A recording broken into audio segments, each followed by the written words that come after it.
Kembali kita bertemu di buku kedua, sesi ketiga. Percayalah akan kebesaran dan tumbuhlah dalam kebesaran. Pengalaman pribadi yang berkaitan dengan apa yang membuat pikiran kita bekerja untuk kita dan bukannya membiarkannya bekerja melawan kita. Saya mengambil selembar kertas dan menulis nama 5 orang yang saya kenal, baik selama beberapa tahun yang sudah jauh melampaui saya dalam penghasilan dan kemajuan bisnis. Kemudian, saya bertanya dalam hati apa yang mereka punyai yang tidak saya miliki. Selain pekerjaan yang lebih baik, saya membandingkan kecerdasan mereka dengan kecerdasan saya, tetapi secara jujur, saya tidak dapat melihat bahwa mereka lebih unggul dalam hal otak.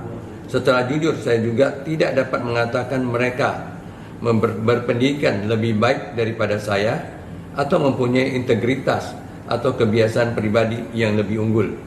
Akhirnya, saya tiba pada satu lagi kualitas keberhasilan yang sering kita dengar, inisiatif. Di sini saya harus mengakui bahwa rekor saya jauh di bawah teman-teman saya yang berhasil.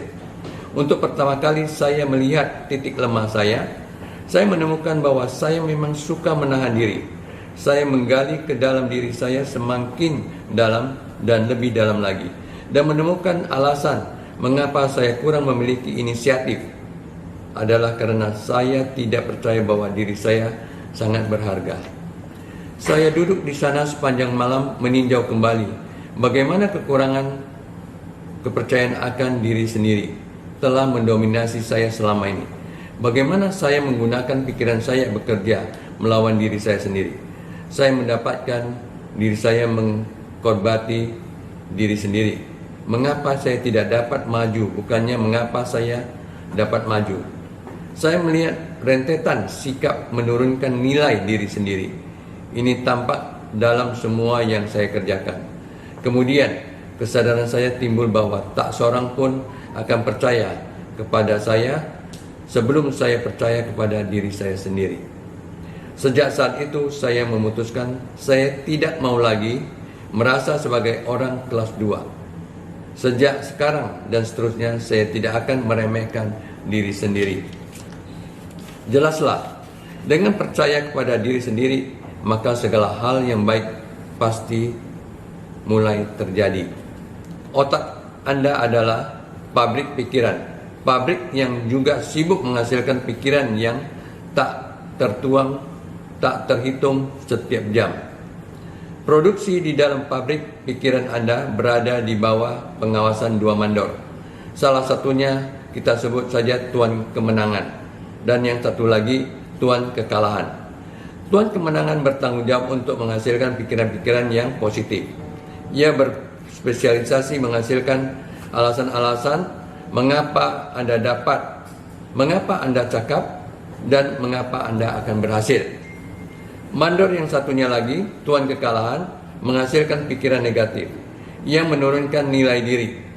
Ia adalah ahli dalam mengembangkan alasan-alasan mengapa Anda tidak dapat, mengapa Anda lemah, mengapa Anda tidak memadai. Spesialisasinya adalah merangkaian pikiran mengapa Anda akan gagal. Untuk melihat bagaimana kedua mandor ini bekerja untuk Anda, coba contoh ini. Katakan kepada diri sendiri, hari ini benar-benar buruk. Ini mengisyaratkan Tuan Kekalahan untuk bertindak. Dan ia pun menghasilkan sejumlah fakta untuk membuktikan bahwa Anda benar.